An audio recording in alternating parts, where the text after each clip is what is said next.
Jamie here. Hope I was doing outstanding. Wednesday, April 23rd, 8:58 a.m. on this fine Wednesday.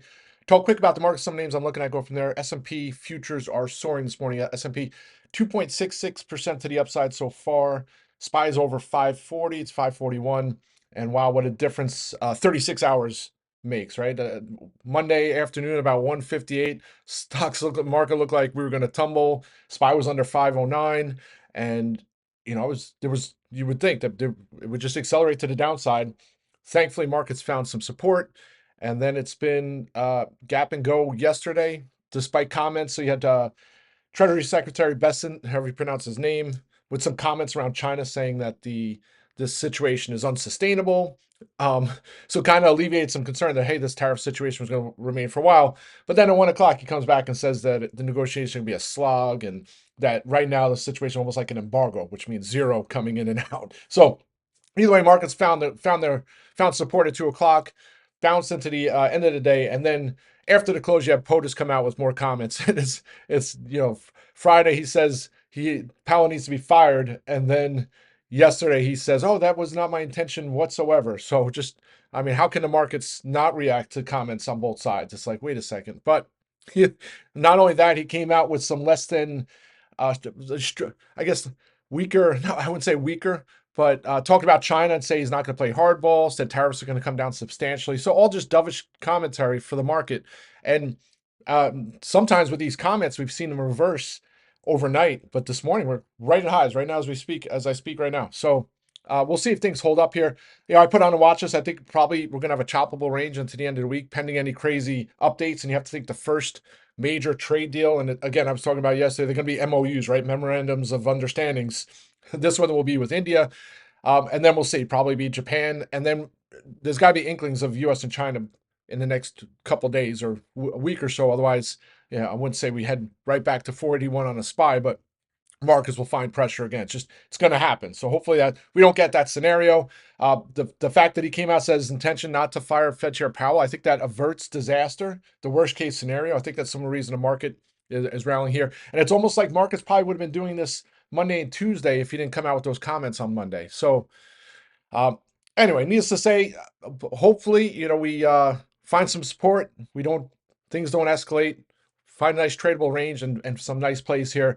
Yeah, it's funny, even on Monday, if you're heck bent, there's a lot of perma bears out there who think this is it. This is the opportunity to really get short, and you're loaded to the gills in puts, and you think this is it. Monday was the great opportunity, and oh my gosh, we got a face ripper off the lows. We're gonna be up nearly 10% from those levels. Crazy, right? So, I mean, if you're a perma bear, how do you? It's like you have to hold the position, right? It's the hardest part, and you could hold it. We can go back up to 600 SPY. You just get demolished, right? So I keep saying, and I put on the end of the watch list this morning, my mantra, however you would pronounce it, has been keeping things small. Small becomes big in this environment. And hopefully today is one of those days to harvest some positions that were small that should be very big at the open. All right. So that's kind of the overall market. So I'm watching. So 536.70 was that gap from the tariff, the day after the tariff. So watching that as possible support if we do get some weakness here today. And then 547 on the upside. Nice little headline too here on Market Watch. I kind of make jokes because it seems like they if the person who wrote the article said that they said buying opportunity of a lifetime, if it was a 20% drop, it wouldn't get clicks, but it's 40% drop. I'm like, why not just make it 80%, right? For maximum clicks. But those headlines have been coming over every year for 15 years of Market Watch. It's always a great, great just read. Most times for comedic relief. All right, so that's kind of the overall market here today. And it's funny, the S&P was up for the week so far is up a tenth of a percent. So pretty remarkable considering what was going on Monday. All right, so that's that. Also today, 9:45 a.m. we get the flash PMI. It's going to be stronger than expectations. I I don't know how much that's going to move markets. Funny, I posted on FinTwit too with Tesla. You knew it was going to be a horrible report, like disgusting. Here's Gordon GLJ Research maintaining a sell on Tesla. It's like they still call it a car company. Tesla right now, it's like on the cusp of changing from, and there's always these companies that go through the tipping point, right? And with Tesla, it's that when it first started, it was like we're going to make the premium car to finance the economy car, right? Nobody thought they could do it. They did it. Then it's going to do the economy car, now to do the semi truck, and to do the Cybertruck and all that stuff. And now it's to do their Optimus, and to do the energy side, and to do the full self driving, and the taxis.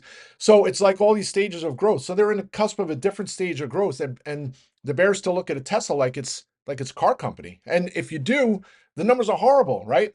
But that's not what it is, right? They've gotten past that bump in the road, and now they're on to the next bump. So anyway, I put on the watch. If it held 250, I would get some calls. It's hitting highs here today. Maybe it gets to 280 this week. So depending on the calls, I might look at get some strikes there. But I said, how mind blown will some of these bears? And Gordon Johnson's one of those folks. There's a lot of the other people who are like, this should be at $150, right? And I guess if you look at it as a car company, it should probably be far less than that, but it's not anymore.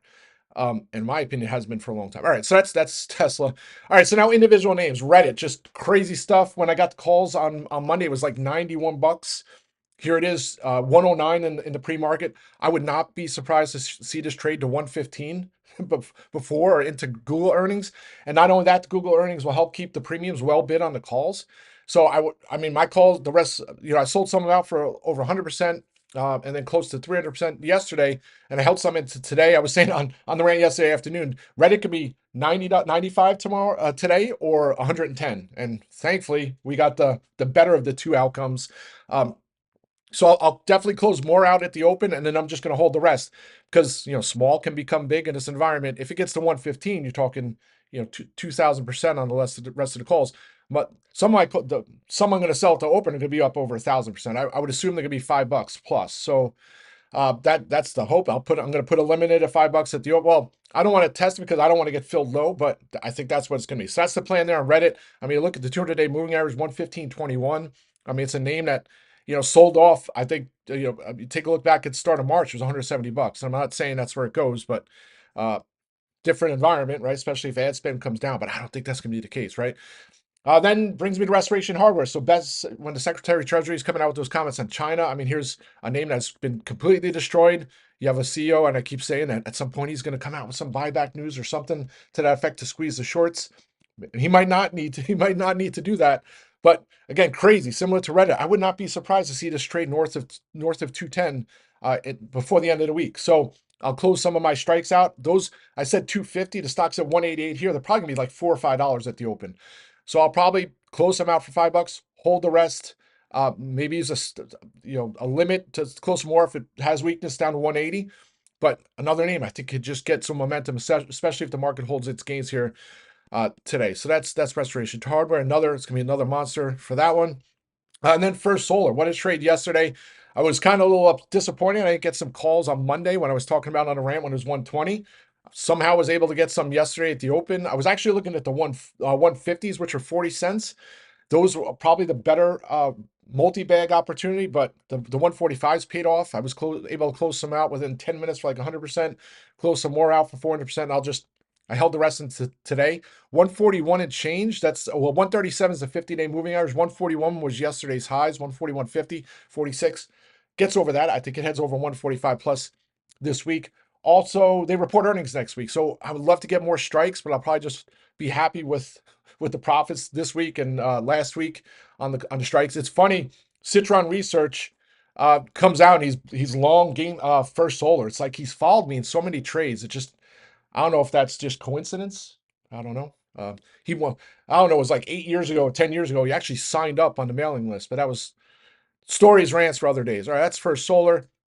I added some June GameStop calls. I'll lock the rest of my Mays in probably today, and I'll just hold the Junes. Quickest death cross to golden cross that I can remember. I mean, it's only a couple cents away. Right now, it's 16 cents away from having that cross. I think it trades over $30 this week. And I think once they announce the Bitcoin purchase, it's gonna not only is it gonna be over $30, it's gonna be 35 plus. So that's kind of the thought process there. It's not a guarantee, it's nothing certain, but that's kind of the thought process why adding the June strikes. And then I might go get some Julys. Once I close the Mays, I might close some Julys because the premiums, once it starts getting into the 30s, I think the premium is going to start to creep up again because maybe some folks have deja vu of the big move, and some might have PTSD on the move they didn't get in, right? So maybe folks will have some FOMO. All right, so that's GameStop.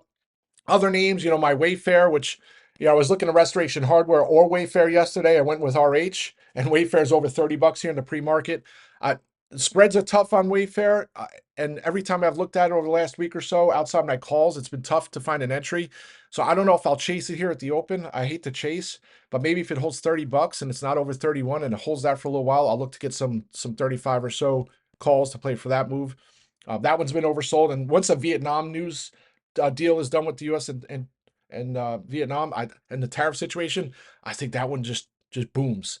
Other names, I mean, obviously GPCR, which hopefully that gets over 23.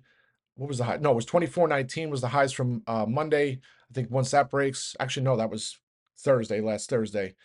Think it trades over 25. Still looking for some more strikes there. And then I was talking about yesterday afternoon on a rant, the new FDA chief had that interview last week. It was kind of like dovish for approvals, trying to get the 10-year turn time for some of these studies, which is insane. Cut those down, speed up, accelerate some of these rare studies to get drugs approved. So all good stuff, right? I mean, if you look at what the FDA, it's like some people, especially when you have a rare disease, it's like you want to try anything. So why should you have to wait 5 years to try a study when you might not be alive in 5 years, right? Uh, Rants for other days on that. But other names I might look at, the Biogens, which I tried to trade for a bounce earlier this year, Regeneron, VRTX, Gilead, some of these biotech names, I think they might have the next leg. And it's been years since biotech has really outperformed. I'm like, maybe this is it. Ironically enough, when you have the new HHS secretary in RFK, you would think that would be net bearish. But it's like, wouldn't it be something, the irony, if it turns out to be a bullish thing for the biotech sector? So anyway, let's have a great day. I'll be back on audio later if things get crazy. Rock and roll.